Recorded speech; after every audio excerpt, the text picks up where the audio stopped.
Agora aparece como conectado. Temos som agora? Temos som? Alô? Alô? Me ouvem? Me ouvem? Minha amiga Felina ouve? Ah! Apareceu. Apareceu o som. Obrigado, obrigado, meu amigo Diego de Paula também já está lá na escuta. Agora sim, obrigado. Então vamos começar tudinho de novo, tá bom? Em Brasília, 19 horas e 17 minutos. Em Assis também, 19 horas e 17 minutos. A saudação a você, minha amiga. A saudação a você, meu amigo. Aqui, Reinaldo Nunes, o português, livre para falar diretamente de Assis, a cidade dos 3 S's, no interior de São Paulo, falando para todo o planeta Terra. Hoje é terça-feira e está tendo Feira da Lua agora, hein? Já começou a Feira da Lua às 4 da tarde, vai até às 8 da noite, ali no antigo terminal urbano, perto do Mercado Modelo. Hoje, terça-feira, dia 15 de agosto de 2023, já são 227 dias do ano de 2023, faltando 138 dias para 2024. Hoje, completando 172 dias da ocupação no condomínio habitacional Aprumar, ou condomínio residencial Aprumar, que há 7 anos foi feita a promessa das casas, 6 anos foram sorteadas as casas e até agora absolutamente nada. E o caso vai parar na justiça. Depois do pedido de reintegração de posse, solicitação da direção da Aprumar, a Justiça Federal negou o pedido de reintegração de posse. E muita gente falando, mas por que está na Justiça Federal? Porque a Caixa Econômica Federal também está envolvida no processo. E como tem um órgão do governo federal, vai para a Justiça Federal. Então, a Justiça Federal em Assis negou o pedido de reintegração de posse e marcou uma audiência de mediação, onde estarão lá representantes das famílias e também a direção da Aprumar. Tomara, né, que a Justiça Federal inicie essa mediação e a gente retome a busca do diálogo e, mais do que isso, né, que finalmente comece as obras das 239 casas do residencial Aprumar. Hoje, faltando 504 dias, neste dia 15 de agosto, faltando 504 dias para o término do mandato dos atuais prefeitos e atuais vereadores. O tempo passa rápido, né? O mandato é de 4 anos, faltando menos de 1 ano e meio, ou seja, 504 dias faltando para o término do mandato dos atuais prefeitos e dos atuais vereadores. Por falar em prefeitos, amanhã, dia 16 de agosto, 2 fatos relacionados à possível perda de mandato do prefeito de Assis. O mais grave será julgado em Brasília, no STF. O STF amanhã julga mais um agravo, é mais um recurso, né, da defesa do prefeito em uma ação que ele foi condenado por supostamente ter praticado fraude no processo licitatório para a contratação de jornais quando era presidente da Câmara. Isso no ano de 2007. 2007. Vamos aguardar qual será o resultado dessa sessão amanhã no STF. Todos os advogados que eu conversei garantem o seguinte, português, esse tipo de agravo nunca mudou o mérito, nunca mudou o resultado da ação. Quem está condenado continua condenado, quem foi absolvido continua absolvido. Isso é o que todo mundo diz. Mas justiça dá para se esperar tudo. Então vamos aguardar o resultado desse julgamento amanhã, que acontece em Brasília, para que todos saibam. Em 2007, quando o prefeito, na época, era presidente da Câmara, ele fez 3 processos licitatórios para contratar 3 serviços de publicações na Câmara Municipal. A cidade, naquela época, tinha 3 jornais diários. E, coincidentemente, cada jornal ganhou uma licitação. Cada jornal ganhou uma licitação. E os 3 jornais receberam da Câmara Municipal e o presidente da Câmara, então, ficou de bem com a imprensa toda naquele ano. Isso foi lá em 2007. 2007, faz muito tempo, né? Muito tempo. E aí o Ministério Público entendeu como uma possível manobra para favorecer os jornais, favorecimento político também do prefeito. E ele acabou sendo condenado, foi para o Tribunal de Justiça condenado também, foi para o STJ condenado também, está no STF, e agora tem esse agravo, que é uma espécie de recurso, e dizem que é o último recurso que ele tem para tentar evitar a execução da sentença, que é a suspensão dos direitos políticos por 5 anos.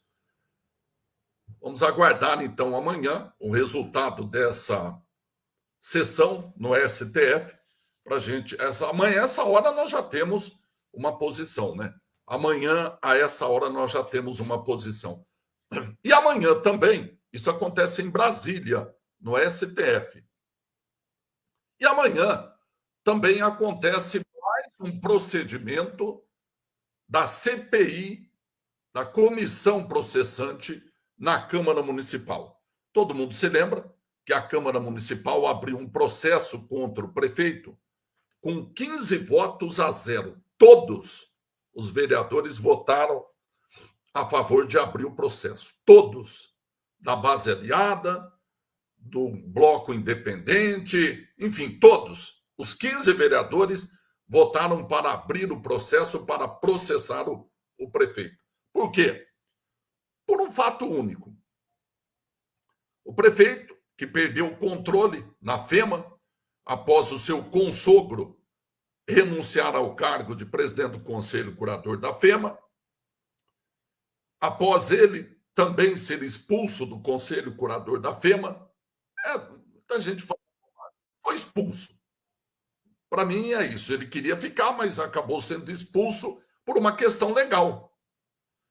Mudaram a lei orgânica do município, que o prefeito e os secretários não podem, e o presidente da Câmara, não podem participar de conselhos.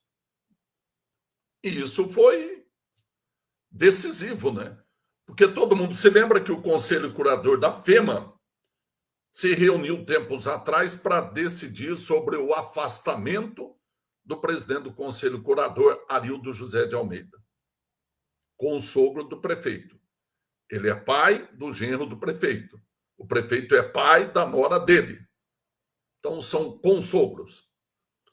E naquele dia, não fosse o voto decisivo do prefeito, da secretária da Educação, o Arildo teria sido afastado da presidência do Conselho Curador.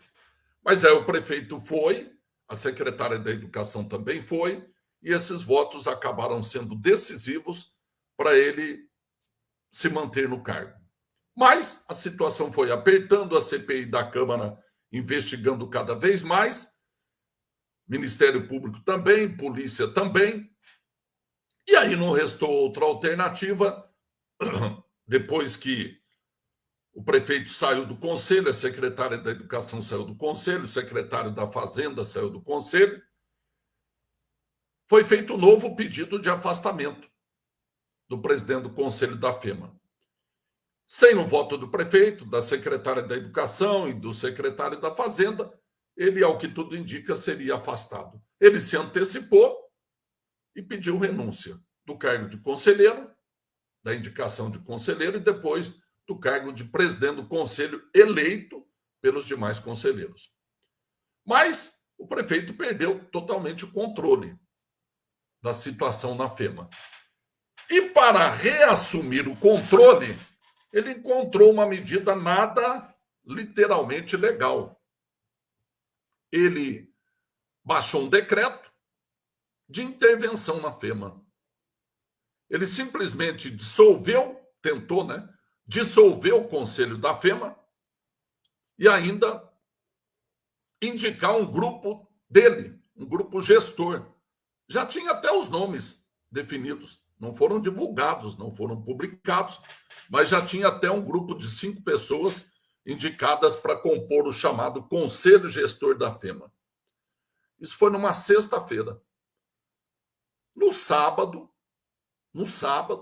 final de semana, o promotor Fernando Fernandes Fraga entrou com um pedido na justiça para suspender os efeitos do decreto. Isso no sábado.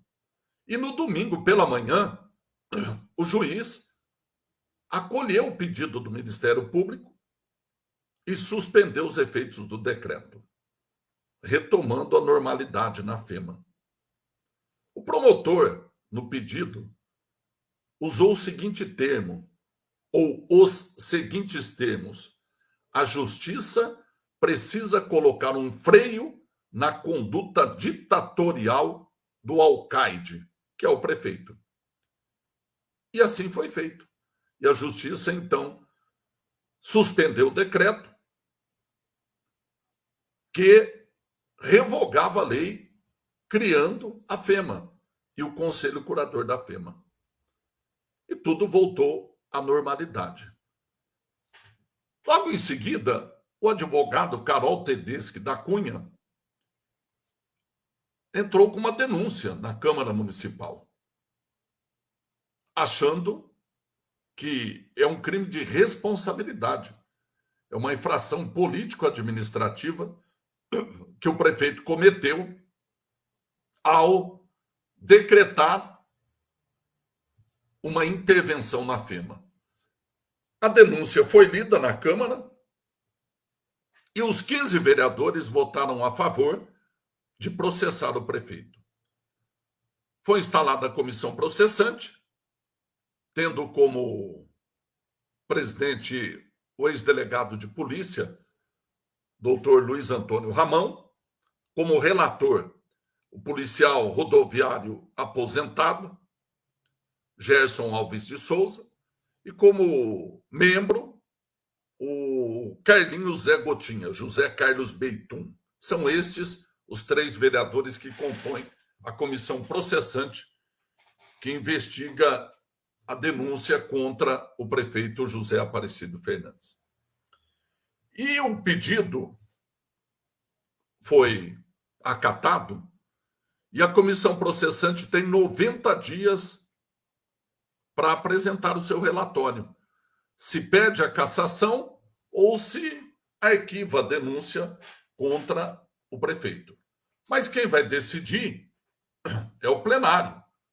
São os 15 vereadores. Um eventual afastamento ou cassação do prefeito, para que isso ocorra, serão necessários 10 votos. 10 votos, 2/3, maioria qualificada dos votos da Câmara Municipal. Todo mundo sabe também que há uma divisão na Câmara, que o prefeito não tem a maioria, mas a oposição não tem a maioria qualificada, tem a maioria simples. Hoje, se nada mudou, 8 vereadores não são da base aliada, 7 são. Então, o prefeito hoje tem minoria na Câmara. Tem 8 votos contrários, dependendo do projeto, e 7 votos favoráveis, independente do projeto. A base aliada tem 7 votos e os chamados independentes são 8. Mas, para afastar ou cassar o prefeito, serão necessários 10 votos. Aí muita gente está achando, será que todos que votaram para abrir o processo votarão para cassar o prefeito? Eu acho que não. Eu acho que não. Mas hoje eu já não diria que há tanta certeza que esse pedido de eventual cassação não passa. Tenho minhas dúvidas. Até porque o processo eleitoral está chegando, Daqui a um ano o prefeito já não tem o poder que tem ou que teve. Então, a água não está tão calma como o prefeito imaginava, mas ainda não está tão turva como a oposição imagina. Então, é preciso aguardar. A comissão processante, ela precisa ter um fato determinado para ter um relatório que pede a cassação ou o arquivamento da denúncia. Qual foi a denúncia? Basicamente, a denúncia que o Ministério Público fez e que a Justiça entendeu como correta, tanto que suspendeu os efeitos do decreto. Então, na verdade, o fato determinante, o fato determinado que abriu a comissão processante contra o prefeito é o decreto que extinguiu ou que pretendia extinguir o Conselho Curador da FEMA e que revogava a lei de criação da FEMA. Qualquer aluno do curso de Direito não precisa terminar o primeiro semestre para saber que um decreto não revoga uma lei. Mas o prefeito, mal orientado ou por insistência, quis revogar a lei de criação da FEMA com um decreto. E deu com os burros d'água. Porque o promotor, no dia seguinte, já entrou com um pedido e a Justiça já acatou. O decreto foi suspenso. Passados alguns dias, depois que a Justiça mandou suspender o decreto, o prefeito revogou no Diário Oficial o decreto que ele havia editado numa sexta-feira à tarde. E a Câmara continua investigando. Primeiro procedimento da comissão processante foi eleger quem é presidente, quem é relator e quem fica como membro. Eu já informei que o delegado Ramon foi eleito presidente, o policial rodoviário aposentado Gerson Alves, relator, e o Zé Gotinha é membro da comissão processante. O próximo passo foi notificar o prefeito que ele está sendo processado, para ele apresentar uma defesa prévia e arrolar testemunhas, caso ele entenda necessário. Foi feita a notificação, o prefeito teve 10 dias e, no prazo, ele entregou a sua defesa prévia. Na defesa prévia, entre outras questões, ele pediu para arquivar a denúncia, alegando vício de iniciativa, criticando o Decreto-Lei 201 de 1967, que rege a comissão processante, enfim, todo o processo de comissão processante. E também afirmou que não pretende ser ouvido pela comissão processante. Ele quer ser ouvido pelo plenário da Câmara, quer ser ouvido por todos os vereadores da Câmara Municipal. E arrolou algumas testemunhas, que são consideradas testemunhas de defesa. Das testemunhas arroladas, eu conversei com algumas. E todas as que eu conversei, todas as testemunhas que eu conversei, nenhuma delas foi consultada pelo prefeito se aceitava ser testemunha do prefeito. Ah, porque mais pode? Pode. É assim que diz a lei. Então, digamos que você se envolva numa confusão. E essa confusão vire um litígio e vai lá para a justiça. E você sabe que tem algumas pessoas que viram o que aconteceu na confusão que você está envolvida ou envolvido e que virou litígio, virou processo. Você pode arrolar aquela pessoa como testemunha. Mesmo que ela não seja sua amiga, mas ela viu o que aconteceu. Ela sabe o que aconteceu. Com isso, as pessoas foram arroladas. E repito, as testemunhas arroladas que eu conversei, nenhuma delas foi consultada pelo prefeito. O prefeito, então, corre um risco sério de ter uma testemunha de defesa que acabará, entre aspas, jogando contra o patrimônio, ou seja, falando algo que mais o prejudique do que o beneficie. As testemunhas foram arroladas, algumas, inclusive, quiseram sair, não serem ouvidas, não serem interrogadas. E isso não é possível. Ninguém pode dizer, oh, não, eu não quero testemunhar. Tem que ir lá, nem que não fale nada, ou não fale absolutamente nada do que quem arrolou ela para ser testemunha, mas não pode negar de ser testemunha. Tem que participar para que a defesa seja garantida. Só que aí a defesa pode ser, na verdade, um contra-ataque, né? Dependendo da testemunha. Bom, eu não sei o que vai acontecer, mas amanhã também, você se lembra que eu falei que amanhã, dia 16 de agosto, amanhã, em Brasília, acontece a votação no STF do último recurso de um processo em que o prefeito foi condenado. E amanhã, dia 16 de agosto, também, aniversário da Unesp, 65 anos, amanhã, as primeiras testemunhas de defesa do prefeito serão ouvidas. Amanhã, as primeiras testemunhas de defesa do prefeito serão ouvidas. E quais são essas testemunhas que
alguém... Agora acho que melhorou. Aí agora melhorou, agora restabelecido o sinal.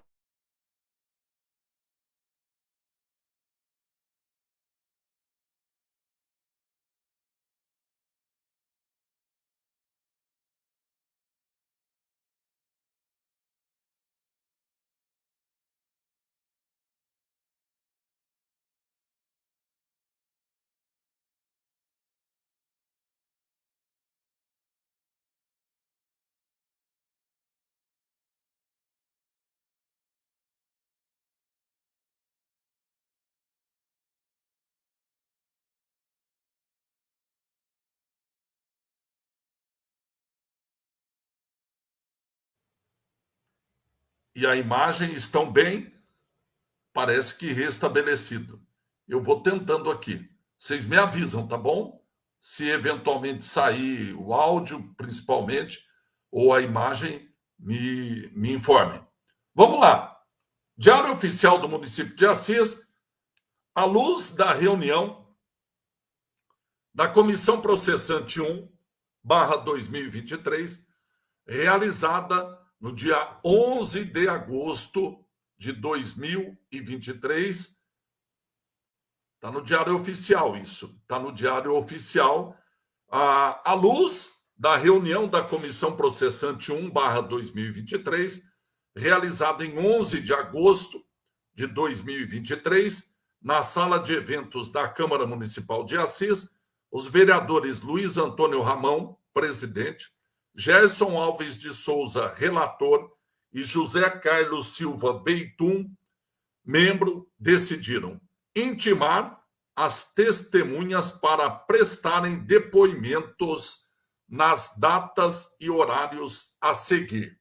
Então, amanhã, dia 16 de agosto de 2023, 9 horas da manhã, será ouvido o diretor do Sindicato dos Bancários e conselheiro da FEMA, Hélio Paiva Matos. Vai ser o primeiro a ser ouvido. A primeira testemunha a ser interrogada é o Hélio Paiva Matos, amanhã, 9 horas da manhã. Logo depois, 10h30, está programado o depoimento da testemunha Nilson Silva, que é o dirigente da APOESP e também conselheiro da FEMA. Nilson Silva será ouvido 10h30 da manhã. São as duas primeiras testemunhas a serem ouvidas na comissão processante. Amanhã, às 9 horas da manhã, o Hélio Paiva Matos e depois o Nilson Silva, 10h30. Às 14 horas, a ex-diretora da Unesp, professora e ex-conselheira da FEMA, ela não é mais conselheira da FEMA, Andréia Lúcia Dorini de Oliveira Carvalho Rossi, será ouvida às 14 horas. E às 3h30 da tarde, a professora ex-secretária municipal da Educação, Ângela de Fátima Canassa das Neves, 3h30 da tarde. São, então, as 4 testemunhas programadas para serem ouvidas amanhã. Na quinta-feira, dia 17, 9 horas da manhã, será ouvido o ex-conselheiro, ex-vice-presidente do Conselho Curador da FEMA, Ricardo Hiroshi, 9 horas da manhã. 10h30, o ex-prefeito de Maracaí, Eduardo Correia Sotana, o Tatu. E às 14 horas, o ex-prefeito de Assis, Ézio Espera. São, então, estas as testemunhas que serão ouvidas amanhã e quinta-feira. Amanhã e quinta-feira. O prefeito também arrolou o deputado federal Arlindo Quinalha, do PT de São Paulo, que participou de um encontro com o prefeito logo após a reunião que o prefeito convidou os conselheiros para comunicar o decreto de dissolução ou dissolução do Conselho Curador. Então, logo acabou a reunião com os conselheiros da FEMA, o prefeito recebeu o deputado federal Arlindo Quinalha e o seu assessor, ou ex-assessor, prefeito de Queiroz, Walter Rodrigo da Silva. Ambos foram ou serão oficiados para que indiquem uma data para serem ouvidos. A comissão deliberou ainda solicitar ao Ministério Público, ao MP, uma cópia do processo judicial que originou o termo de ajustamento de conduta, o TAC, firmado com o município de Assis. Notificados os interessados, cientificando a advogada do denunciado que lhe é permitido assistir às diligências e audiências, bem como formular perguntas e reperguntas às testemunhas e requerer o que for de interesse da defesa. Decisão do dia 11 de agosto. Portanto, está aí, amanhã e quinta-feira, 2 dias em que testemunhas arroladas pelo prefeito de defesa, portanto, testemunhas de defesa do prefeito, arroladas por ele para serem de defesa, né? Vamos ouvir os depoimentos para saber se, na verdade, será uma defesa ou um contra-ataque. Testemunhas serão ouvidas amanhã, quarta-feira, e na quinta-feira, na Câmara Municipal. e aguardar os desdobramentos. Tem um detalhe interessante. A comissão processante, que foi instalada contra o prefeito, ela tem um prazo improrrogável. Esse detalhe é importantíssimo. Improrrogável de 90 dias. 90 dias desde a instalação será 10 de outubro, ou seja, menos de 2 meses. E em 2 meses, a comissão processante vai ter que ouvir o deputado federal Arlindo Quinalha, vai ter que ouvir o prefeito de Queiroz, para que não seja argumentado por parte do prefeito que ele teve cerceado o direito de defesa. Agora imagine, se uma dessas testemunhas que serão ouvidas tivesse viajado, por exemplo, para os Estados Unidos e voltasse em dezembro, o que aconteceria? Não pode ser prorrogado. O prefeito pode alegar que essa testemunha era fundamental para ele se defender. E essa testemunha não é ouvida porque ela foi viajar, por exemplo, para uma atividade profissional, e volta só em dezembro ou em novembro. O que aconteceria? Então, acho muito arriscado esse prazo de novo. Embora, para mim, pessoalmente, como fato determinado é o decreto que procurava revogar uma lei, pouco vai importar, na minha opinião, o depoimento de qualquer testemunha. O fato concreto é: o prefeito fez um decreto tentando revogar uma lei, o que é ilegal. É isso.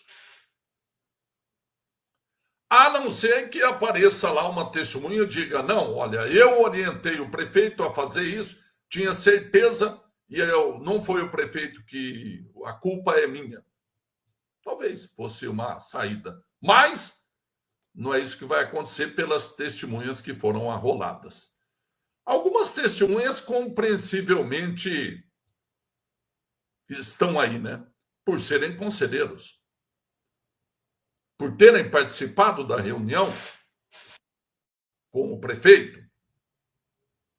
Mas é curioso que outros conselheiros também participaram da mesma reunião com o prefeito, no gabinete, quando ele anunciou o decreto. Foi no dia que ele decretou a intervenção na FEMA. Havia outros conselheiros lá. No entanto, ele escolheu 2 apenas: o professor Nilson e o diretor do Sindicato dos Bancários, Hélio Paiva Matos. Os outros não foram intimados como testemunha de defesa. Os 2 não foram consultados pelo prefeito antes de serem arrolados como testemunha. Como eu expliquei antes, não é preciso consultar para indicar as testemunhas, mas corre-se o risco de as testemunhas produzirem fatos ou provas contra quem o arrolou para ser testemunha de defesa. Então, eu estou muito curioso para ver o que vai acontecer amanhã. Eu vou lá na Câmara. Se haverá permissão para a imprensa registrar, lá estarei.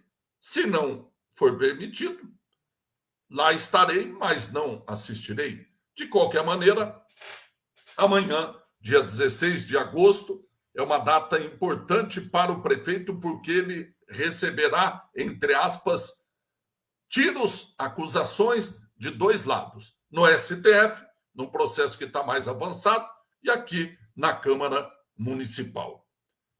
A Maristela disse o seguinte: senti um certo estranhamento ao saber de alguns nomes como testemunhas de defesa. Eu também, Maristela. Eu também. Mas era exatamente isso que eu estava falando. As pessoas podem ser arroladas sem serem consultadas. e corre-se o risco de uma testemunha arrolada para ser de defesa acabar sendo uma testemunha de acusação, dependendo do que fale. Mas posso lhe garantir que conversei com várias testemunhas e as que eu conversei garantiram: ninguém ligou me pedindo para ser testemunha. Fui arrolada testemunha sem consentimento, mas sou obrigado a ir. E a testemunha também não pode sair. O prefeito pode chegar na hora e dizer o seguinte: olha, essa eu descarto, não quero ouvir essa testemunha. Embora ele tenha arrolado. Mas, de fato, me causou estranhamento também quando vi a relação das pessoas arroladas como testemunhas. Ainda mais, o ex-prefeito Ezio Espera. O que ele pode contribuir para esse processo? Ele não é conselheiro da FEMA. Ao que saiba, ele não participou da decisão de emitir o decreto, baixar o decreto para extinguir o Conselho da FEMA. O deputado federal Arlindo Quinalha, ele está como testemunha por quê? Ele participou de uma reunião com o prefeito, depois que o decreto já havia sido publicado. Então, me parece que no caso de se arrolar o Arlindo Quinalha, que é deputado federal, é mais uma tentativa de dificultar a sua oitiva, colocando-se em risco o cumprimento do prazo de 90 dias. Assim como o prefeito de Queiroz. E como eu falei, o exemplo que eu dei. Imagine se de uma das testemunhas tivesse um compromisso e viajasse para os Estados Unidos, para a Europa, enfim, qualquer país, e voltasse só no final do ano. Essa testemunha não seria ouvida, o prefeito poderia alegar que teve cerceado o seu direito total, pleno, de defesa, e usaria isso para tentar se inocentar ou se arquivar a denúncia que estará sendo julgada pela Câmara Municipal. De qualquer maneira, a informação concreta é essa. Amanhã, quatro testemunhas serão ouvidas, na quinta-feira mais 3, e outras 2 serão oficiadas para marcar a data para serem ouvidas. Esse é o fato concreto. E ontem teve sessão da Câmara Municipal.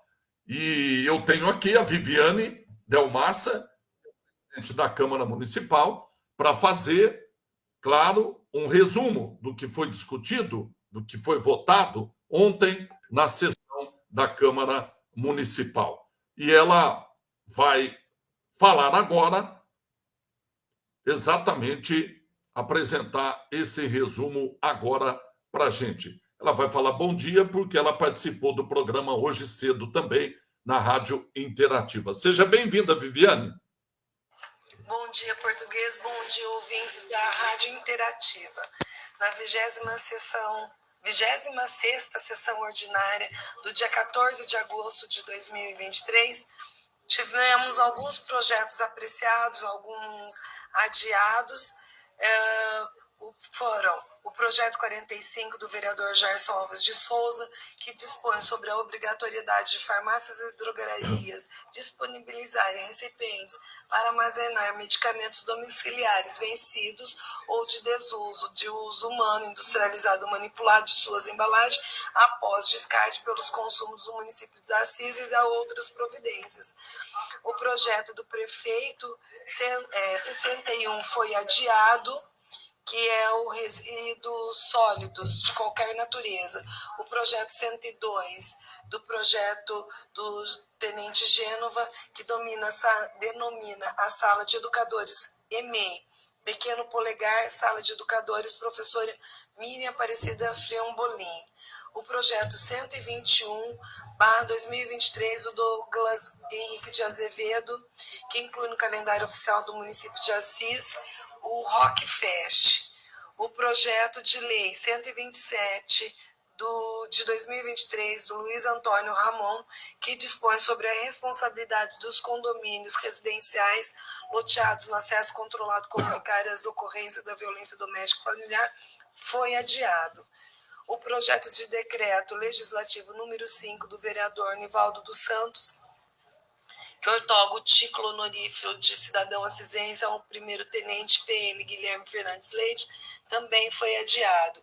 Foi apreciado por essa Câmara e votado na votação em segundo turno a proposta de emenda à LOMA número 3/2023 do vereador Fernando Circa e demais vereadores, que acrescenta o dispositivo ao artigo 110 da Lei Orgânica do Município de Assis. Também foi apreciado por essa Casa as moções, indicações e requerimentos executados pelos nobres pares. Muito obrigado à presidente da Câmara, vereadora Viviane Delmassa Martins, que apresentou, então, um resumo do que foi discutido, do que foi votado na sessão da Câmara. E amanhã, então, para finalizar, a Câmara Municipal será palco da oitiva de testemunhas arroladas pelo prefeito no processo em que ele é denunciado por supostamente cometer crime de responsabilidade e que pode levar, inclusive, a sua cassação. Amanhã, as testemunhas serão ouvidas no período da manhã e no período da tarde na Câmara Municipal. Tá bom? Para finalizar, faltando 2 minutinhos para as 8 da noite, aquela triste, mas necessária última informação.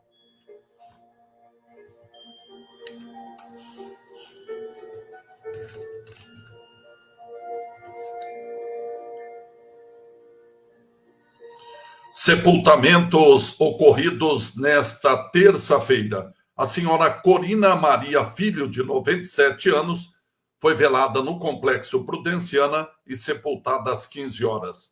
A senhora Eliana Aparecida de Carvalho Pires Ferreira, de 60 anos, foi velada em Assis, mas sepultada em Paraguaçu Paulista. Para amanhã, quarta-feira, já está definido e programado um sepultamento para Tarumã. Às 9 horas da manhã, será sepultado o senhor Lázaro Gonçalves Mendes, de 85 anos. Com essa triste, mas necessária última informação, nós concluímos mais um Português Livre para Falar. Reinaldo Nunes agradece a sua audiência, a sua assistência e a sua paciência. Deseja a todos uma boa noite de terça-feira. Fiquem com Deus. Tchau, amiga. Tchau, amigo.